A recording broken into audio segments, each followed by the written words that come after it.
Hello, hello, hello. Hi. I have been doing such a better job of raising my awareness to what I put my attention to. Feels good to be deliberate, doesn't it? And to vibrate on purpose and to set your point of attraction deliberately, and then to notice what comes in response to your deliberate point of attraction. Yeah. One day recently, I had an interesting day. Nothing was particularly bad about it. Nothing was particularly good about it. But at the end of the day, I felt still very good. So what you mean is there were no conditions that were influencing my aligned state of being. I was just in an aligned state of being. Yes. Isn't that what you just said? Yes. Yeah. And when I looked back through the day and I found myself talking about the day to another friend, I said, it's kind of like when you go to a lake or to the ocean and you go swimming and the water is wonderful.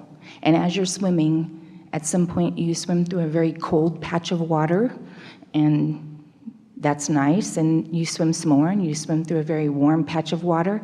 And I kind of felt like that day. And the variety makes it all good. Yes. That the variance in the water makes your awareness of the water and therefore the realness of life extra delicious. And I kind of felt like that day was like swimming through areas of energy streams. Yeah. And staying afloat in all of it, and feeling good in all of it, and feeling comfort in all of it. Yeah. Esther has been saying, because every now and again she'll be on an airplane that is less than perfect in conditional terms, but she will say to herself, I am utterly comfortable. In other words, she focuses upon how good she feels right here, right now, as if to say to the universe, I no longer need you to yield idyllic conditions. I can have a good experience no matter what. How conscious do you have to be? You don't have to be conscious at all. It's just fun. The more general you are, the more you allow it. But once you've practiced being general enough that you've really got yourself in a place of allowing, then the more conscious you are, the more fun it is. The more you realize that you are creating your own reality. It's not so different than saying, how conscious should I be in the sculpting of the clay? We say, well, you could just take a big clump and throw it down, be all right. But it's ever so much more satisfying to mold it in the image of your intention. I'd probably be better off just leaving it in the clump with the clay, but something else I'd be better at.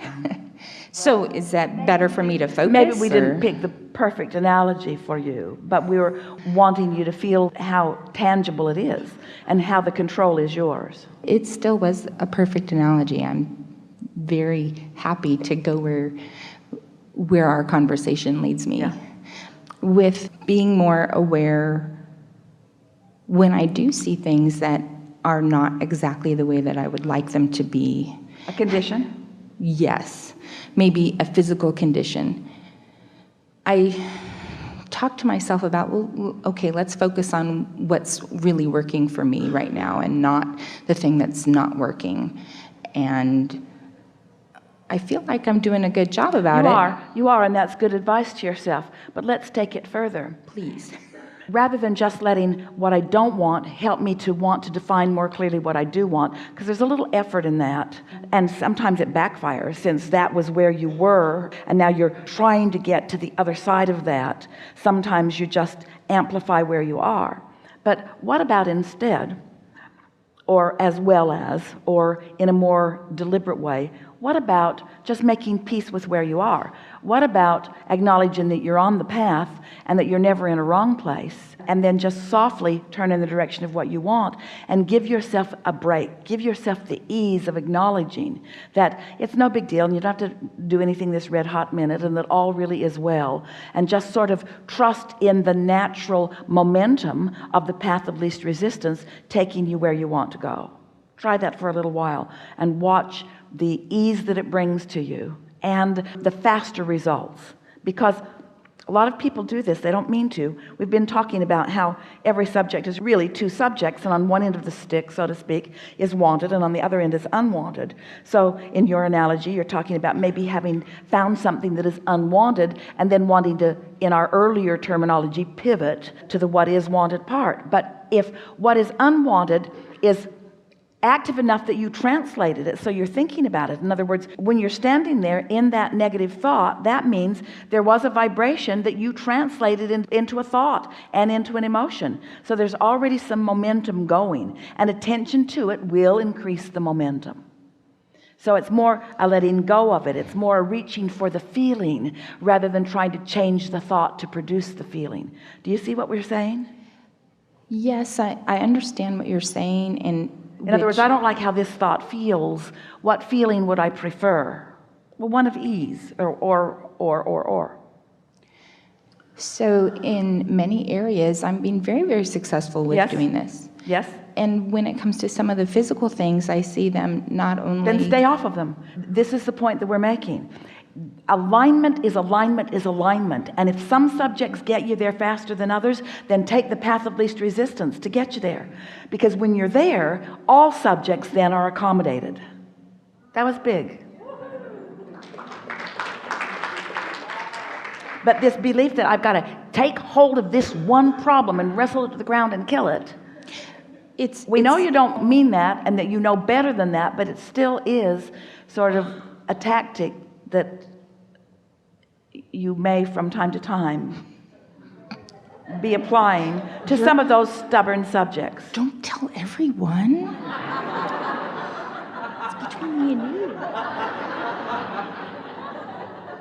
So how am I being so successful in some of these areas, a lot of areas? Because some subjects have less resistance than others because of the patterns of thought that you've been offering about them. Because some subjects matter more to you, so you've thought about them more in a resistant state.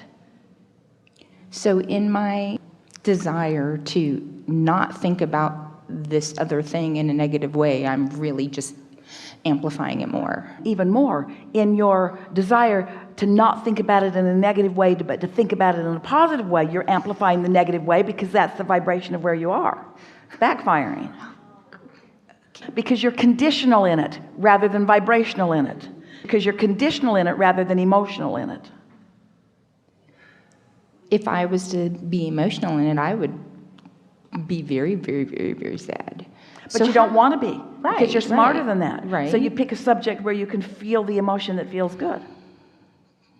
Because the path of least resistance that you're upon, where does that path lead? I'm just going to love the answer you're going to give us. Where does the path of least resistance lead? What's the goal of reaching for the path of least resistance right now? Where is it leading? To alignment. Yes.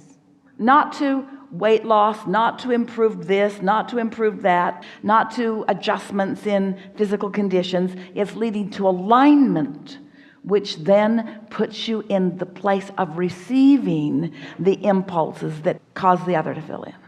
Say that several times in every day if you want to really do yourself a big favor. As you're moving along and you're reaching for better feeling thoughts and so forth, you're well along in what you've been hearing from us, and now you're integrating into your equation this path of least resistance and the unconditional aspect that we're talking about. Say to yourself, path of least resistance, and where does that lead? And then say, it leads to joy, it leads to happy, it leads to clarity, it leads to alignment. It leads to connection, so that you know what you're reaching for, and then adore the instant manifestation of that you get. But if it is just the ulterior motive to something else, and the something else is really strong in your vibration, then you don't get there. That's why it's got to be unconditional. You feel that? Did you feel that? Did you feel that? Did you feel that? That's good. So in all this time that I think that I'm doing such a great job at keeping my vibration high, am I fooling myself? No, well, not if you feel good. But if you're doing what you're a little bit doing now, which is trying to evaluate it on the results that you're getting, the conditional results you're getting, then you are fooling yourself. Then you're horse after the cart. So now I feel like I'm in a catch-22. How do I know if I'm feeling good if I'm not feeling good? Don't worry, it will get big enough you will recognize it. I don't want it to get that. Yes, you do. You want your guidance system to work. And since you can't get it wrong and you never get it done, then there's no risk, there's no judgment, there's no harshness. It can't go so wrong at this stage of your understanding and your application of this.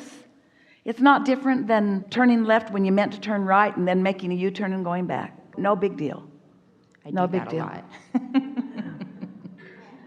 you. Enough? Yes. Really good. This is very good. Really good.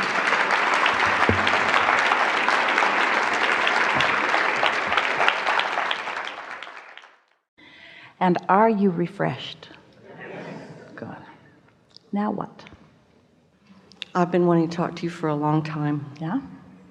I've known you since you were born, and I think I knew you before you were born because I was looking for you for a long time. And you are perfect. You are exactly what I was looking for. No doubt. No, perfect. We're really old. I wanted to talk a little bit about something you've touched on here a couple times, how you got our backs. I love that. You got us. I love that thought. I love that feeling. It is the most leading edge part of the discussion that we want you to own. Yeah. I love one of the stories you told on the last March CD. Esther tripped a little on the stairs and she didn't fall, and she was amazed that she didn't fall. And a friend of hers told her that, well, she could see energy, and she said, well, Jerry caught you. The step gave way, the back legs were short, and as she stepped on it, her leg went between the step and the stage. To her, it felt like she was flying because she should have gone down but didn't. Yeah. There's two stories there. One is the experience that Esther was having, but the more important one is that your non-physical friends are always around, and to the degree that you know that and understand that and allow that, then there are all kinds of things that you can allow yourself to receive in the knowing of that. I had a similar experience on New Year's Day, this past New Year's. We had a lot of company upstairs and down, and I was running both places, and I ran in the downstairs where the floor is really hard, and I tripped. But I didn't fall. I was just cradled slowly to the floor, and I landed so nicely. And then I felt these waves of warmth going through my body, and I just wanted to lay there. And this little piece of dirty carpet that I was on, I was just loving it. And then I was just laying there, feeling these waves. And I didn't want to get up. But then I thought, someone's going to come in here and see me, loving the floor and everything. So I better get up, but I didn't want to. So I did. I got up. And when I got upstairs, I thought something had gone wrong. Oh, my blood sugar. Oh, my God, I got to eat some sugar. So I was eating cake and doing this and that and checked my blood sugar. Everything was fine. So I was just, later I said, I forgot. You got me. Let's talk about that further. So everyone who has made their transition is still actively involved in what's going on here. When we call this the leading edge, we're not saying that you are out here on your own on the leading edge. In other words, we are all focused out here on the leading edge. And when you are in the receptive mode, then you allow all of that attention, which is pointed here on the leading edge, focused upon who you are and what you want and where you are in relationship to what you want. Most humans have no sense of the basis of well-being that surrounds you all the time, because in your refusal to accept your goodness as you compare yourselves one to another, most keep themselves somewhat removed. We talk ourselves out of it all from the time. The receptive mode. Yeah. Even though it's always there all the time. And you experience it. You all experience it. You know what we're talking about. Because there's not one of you who has not had an experience that you couldn't explain only in physical terms. But you don't want to be weird.